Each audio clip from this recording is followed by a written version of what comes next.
여러분 안녕하십니까, 진성호입니다. 긴급 속보입니다. 대장동 특혜 의혹과 관련해서 수사를 받던 최윤길 전 성남시의회 의장이 방금 전 구속 수감됐습니다. 자, 법원은 검찰의 구속영장을 방금 전 인용했습니다.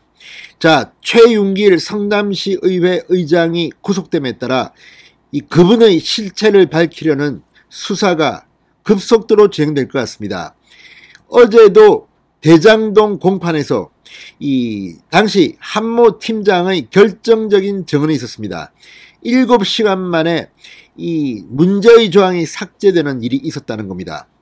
그분의 지시 없이는 있을 수 없는 것 같습니다. 자, 이재명 민주당 대선 후보, 지금 거의 월요일이면 대장동 공판이 열립니다. 매주 월요일마다 경기를 일으키겠습니다. 거기에다가 이 대장동 특혜 의혹과 관련해서 당시 성남시의회 의장이던 최윤길 씨가 구속됨에 따라 최윤길의 입이 열릴 경우 엄청난 일이 벌어질지도 모르겠습니다.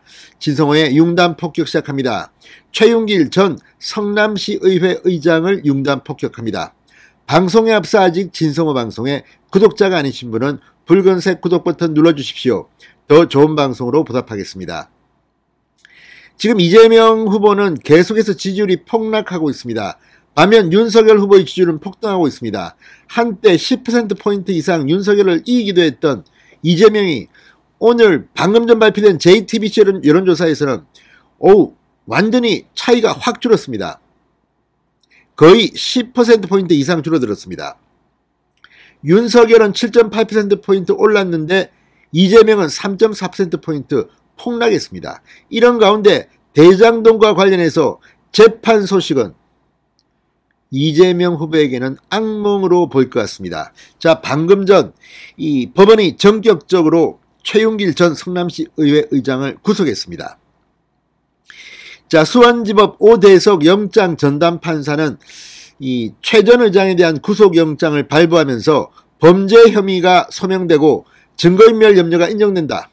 이에 앞서 대장동 개발사업 특혜 의혹을 수사 중인 경기남부경찰청은 최 전 의장에 대해 사후 수뢰 혐의로 구속영장을 신청했고 검찰은 이를 받아들여 법원에 영장을 청구했습니다. 법원이 바로 영장을 발부해버린 겁니다. 구속됐습니다.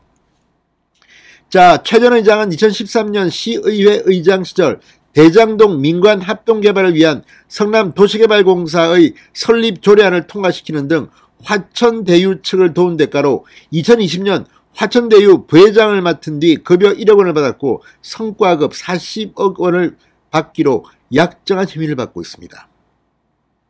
아니, 성남시 의회 의장이 이거 통과시켜주면서 조례안 통과시켜주면서 이렇게 40억을 받았다면 성남시 공무원들은 얼마를 받았을까요? 정말 합리적인 의심을 들지 않을 수 없습니다. 그리고 성남시청의 총책임자인 이재명 성남시장은 어떤 대가를 받았을까요? 이런 의심이 드는 게 당연한 거 아닙니까?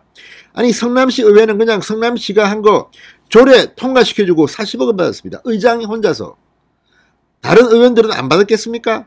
이런 의심이 드는 게 당연한 거 아닙니까? 그런데 아니, 이걸 갖다 추진한 성남시청은 얼마나 많은 돈을 먹었을까? 여러분 한번 생각해 보십시오. 물론 이건 수사를 해서 밝혀내야 되지만 성남시의회 의장을 지냈던 최윤길의 입이 열리는 순간 이재명은 악몽을 꾸게 될지도 모릅니다.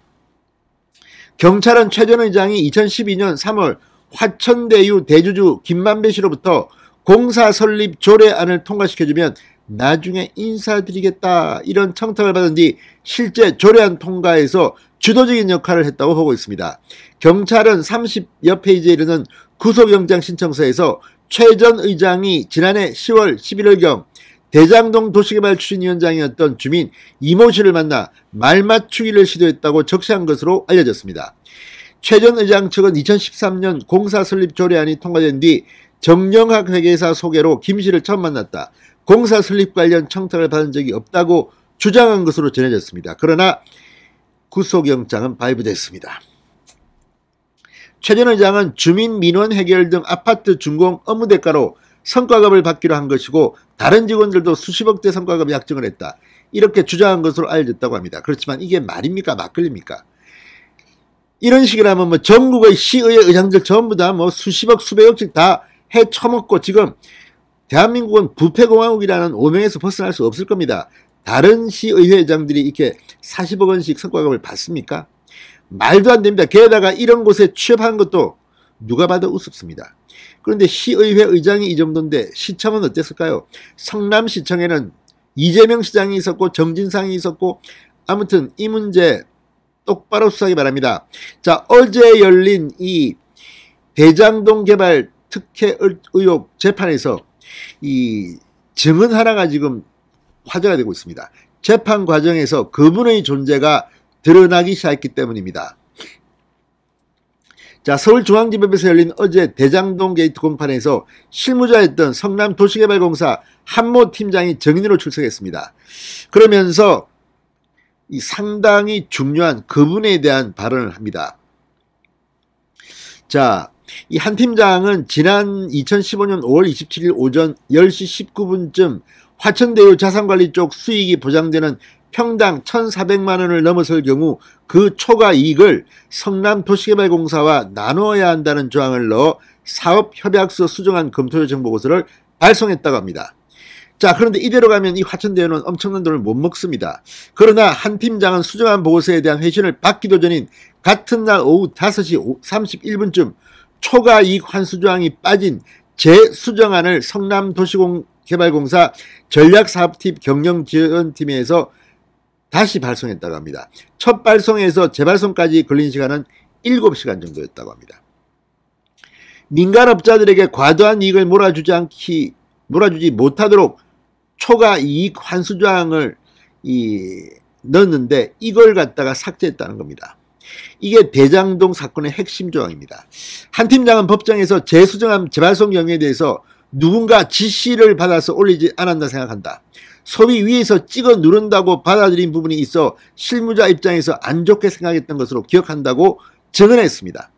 자, 어쨌든 이걸 보면 지금 점점 더 이재명 당시 성남시장의 목을 조여오고 있는 것으로 보이는데 이 재판이 언제 끝날지, 대통령 선거는 이제 50일 남았습니다. 진성호의 융단 폭격이었습니다. 여러분 감사합니다.